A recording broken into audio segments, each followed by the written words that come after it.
I recently just celebrated 12 years of my business and of being an entrepreneur, and I'm super excited about that. But it got me thinking, and I came up with 10 different lessons that I've learned kind of the hard way along the last 12 years that I wanted to share with you today. So, real quick, just a little backstory about my entrepreneurship journey. Let's see if I can do it in 20 seconds. Okay, here goes. So I graduated from college with a bachelor's degree in web development. In college, did some freelance work for different web design projects. I also started a online stationery business and wedding invitation company where I did different craft fairs and also sold my cards online and did custom orders. I then worked at an ad agency while I was still building the wedding invitation business. Then I actually quit working at the advertising agency and went full in on Shopify, designing websites for clients. And I have been creating sites on the Shopify e-commerce platform ever since and creating different YouTube videos and online courses all about Shopify. Okay, so now that that's out of the way, let's go into the top 10 lessons that I learned over the last 12 years. So first off, the first lesson, and one of the most important, is that it is all about progress, not perfection. And by this, I mean just think about how you're making small changes in your business every week to get to your end goal. So many times I see people who are just getting started in business comparing themselves to someone who's already been in business for 5-10 years, and it's not a fair comparison, and you're just going to get yourself down. So make sure that you are just thinking about what's going to get you to that next step, and also really prioritizing things in your business. What is it in terms of that you need to get done of the most important things to launch your business or launch a new product? Focus on those and then come back and fine tune everything else later. My next lesson is to always keep learning. There are so many great business books and coaches out there that it would literally take an entire video on its own to cover. Plus, there are so many new marketing ideas and business trends that are being talked about each month. It could be a lot to keep up with on your own, which is why I'm excited to partner with Retail Brew for this video. Retail Brew is a totally free newsletter that is delivered to your inbox every Monday, Wednesday, and Friday afternoon, and it covers the most relevant retail industry news. Instead of spending an hour or more every single day going to different news sites and signing up for tons of different email newsletters, you can just subscribe to Retail Brew and get all of your retail news that you need to know in just 5 minutes. In one of their latest newsletters, I loved reading stories about how 2 different Etsy sellers pivoted during the pandemic to change the products that they sold on their store. They also highlighted the rise of mobile e-commerce increasing by 41.4% in 2020 and predicts it'll grow another 15.2% this year, hitting $359.3 billion. So if your site isn't optimized for mobile shoppers yet, you need to get on it. Again, it's a completely free newsletter that takes less than 15 seconds to subscribe, and you can join over 145,000 plus retail pros who are already subscribed to Retail Brew. Just click the link in the description below to subscribe to Retail Brew today. Okay, so number 3 on this list is that it's okay to say no. Think about it as any time that you're saying yes to an opportunity, that means you're saying no to something else, whether that's no to your sleep, or going to work out, or time with your family, or no to another opportunity in your business. Whatever it is, just know that you can't do everything, and it is totally okay to say no. Also, as a side note, no is a full sentence. You don't have to give an explanation. You can just say no. Next is to use your time strategically. They say only 20% of your work actually generates 80% of your results. So make sure that you're focusing on the right things in your business and that you're not just chasing shiny objects. I found, especially with having a new baby recently, that I don't have a lot of time. So whenever I sit down to work, I put my phone on silent, I get away all distractions so that I can really focus in, and I'm a lot more productive like that because I'm not just scrolling on Instagram and messing around on my computer. I'm being super targeted and focused with the time that I have available to work on my business, and it's really helped me still keep up my output while working less hours. Okay, so what was I doing again? Okay, all joking aside, work-life balance is so crucial, and I learned this the very hard way because I actually had some extreme burnout that I posted a YouTube video about on this channel.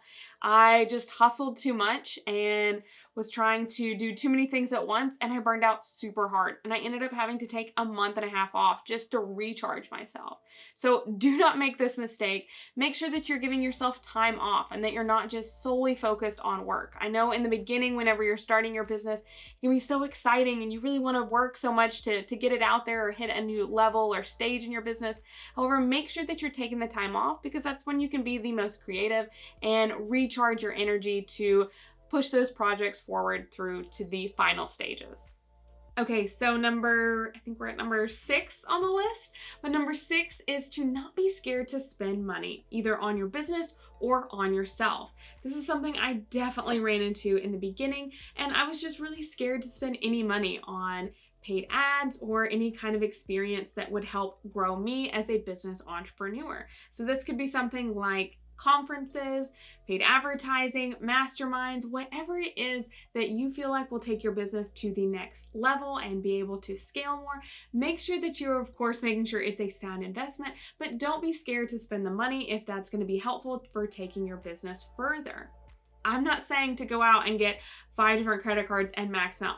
That's not smart. Don't do that. However, if it is a sound investment and will help you scale your business down the road, I love to always think about how you can invest in yourself and your business to take it to the next step.